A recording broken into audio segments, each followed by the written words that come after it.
A.K. András, a látó. A Kárpát-medence déli oldalán vagyok harmadmagammal. Úgy 30 körül lehetek. Valahol a hegyvidéken mélyebb részén egy nem túl szűk, ám de nem is széles szurdoknál aknákat keresünk. Hatástalanítani tudjam azokat. Egy falubeli öregember volt a tanítóm. Ő nem volt partizán, bár magamat sem tartom annak. Inkább tartom magam segítőnek. Megkeresem, majd szétszerelem, szétszedem a gyilkolásra szánt eszközöket. Az első világháború végén születtem. Akkor még senki sem gondolta volna, hogy részt veszek tevékenyen a másodikban is. Mi több, senki sem gondolta volna, lesz második is.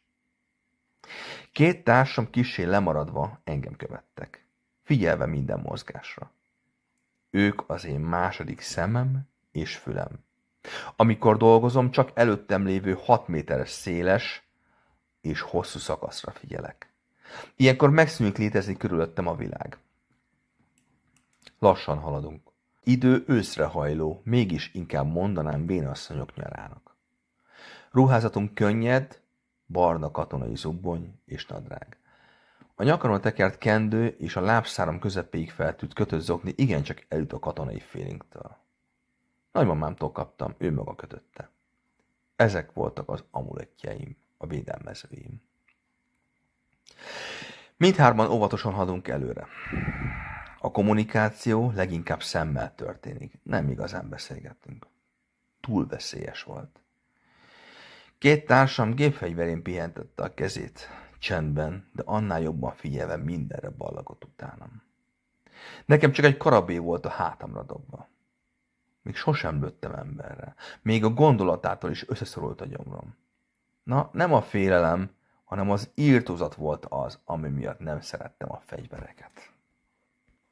Egyszerűen más ember sérülése, halála, de még csak a lehetősége is fizikai fájdalmat okozott nekem már gyermekkorom óta. De ugyanúgy vagyok az állatokkal és bizonyos tárgyak esetén is. Tudom, ez a második világháború idején teljes képtelenségnek hangzik, de attól még így van. Mondjuk a medve kivételével. A medve nem játék. A medve Isten megbízott küldötte.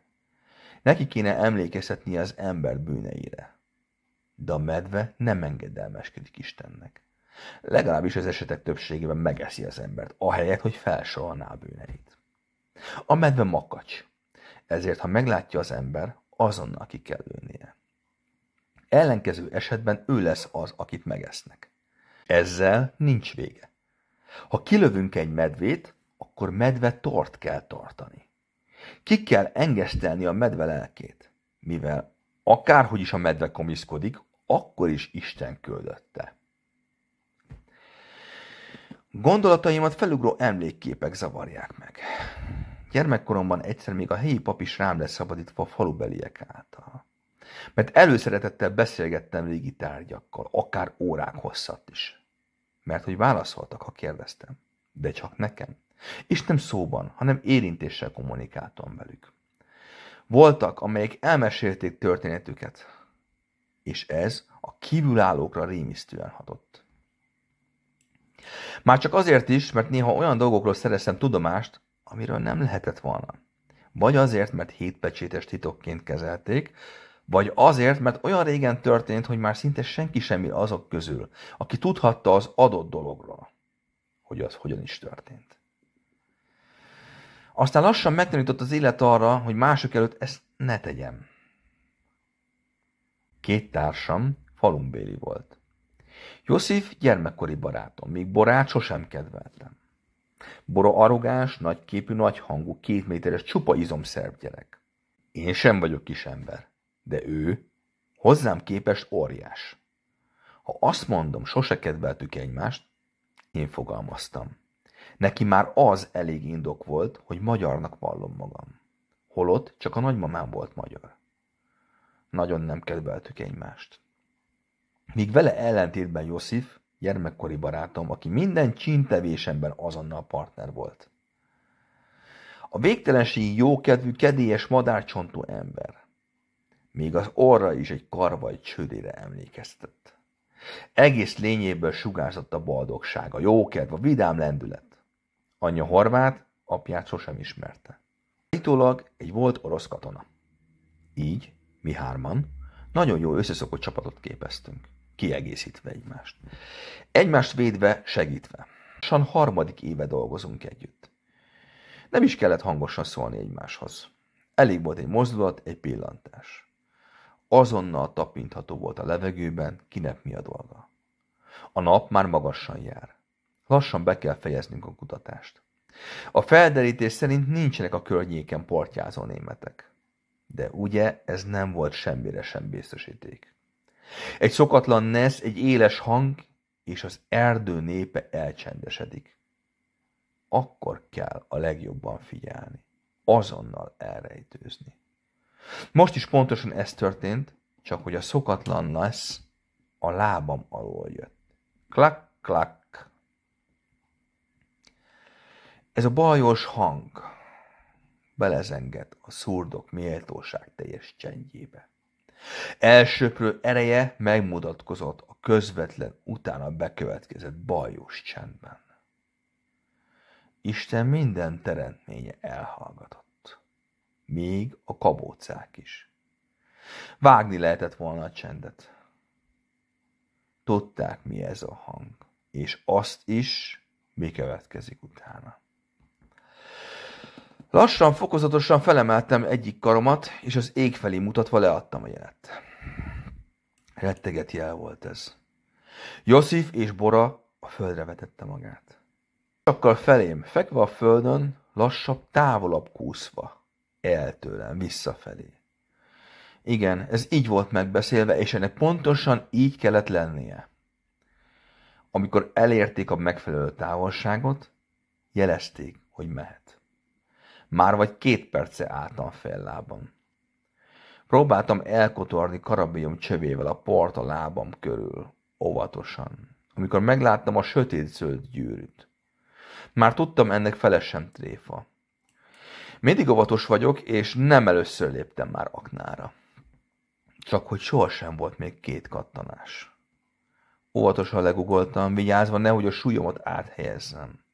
Kihúztam a vadászkésemet, ami a bakancsom oldalára volt rögzítve, és lassan, oldalassan mozgatva a talpam alá szúrtam. Mindaddig, míg meg nem éreztem, hogy a kés pengéje belekarcol a zöld szörnyetek tetejébe. Csikorgó hangja jelezte. Elegendő felületen fekszik fel az. És ráfeszítettem a pengére a másik kezem súlyával. Teljes súlyával. A vastag, kékes színű acéltörnek ez meg se kottyant. A lábam lehúztam róla, erre a célra faragott fakockát helyeztem az akna tetején lévő 6 szögletű peremre.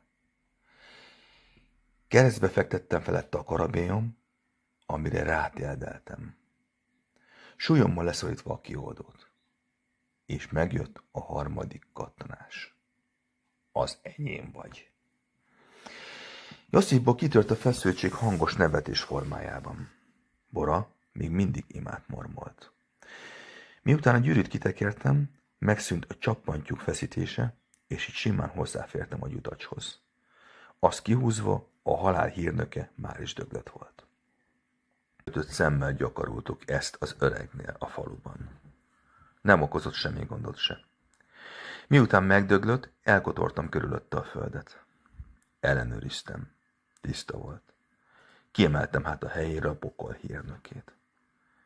Ahogyan emeltem ki, az aljára volt rögzítve egy lehelet vékony részdrót, ami a földbe vezetett. Akkor már tudtam.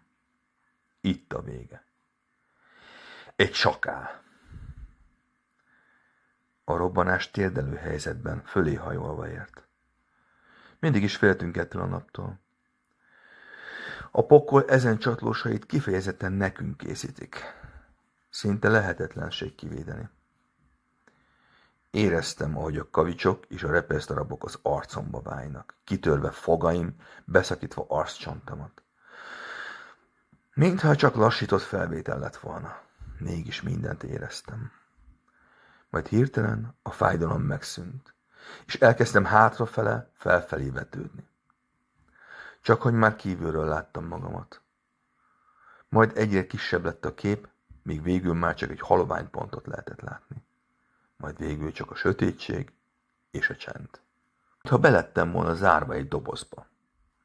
Megszűnt minden. Vagy talán mégsem. Látóként mindig is tudtam, eljön egyszer ez a nap.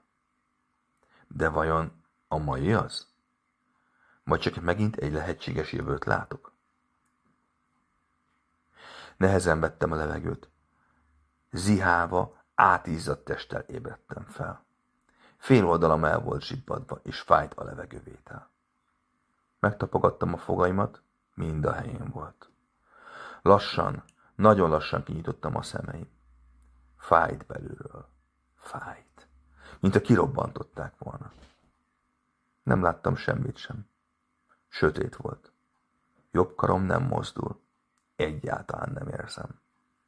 Teljesen el van zsibbadva. Jobb karomban lassan, ahogyan a vérkeringés helyreáll, mozdítani tudom ujjaimat. Ahogy feltöltődik vérrel, mintha 100 000 hangya mászna benne. Minden mozdulat igen kellemetlen. Görcsbe rándulnak tőle izmaim, még a legkisebbek is. Mintha fel akarnának robbanni.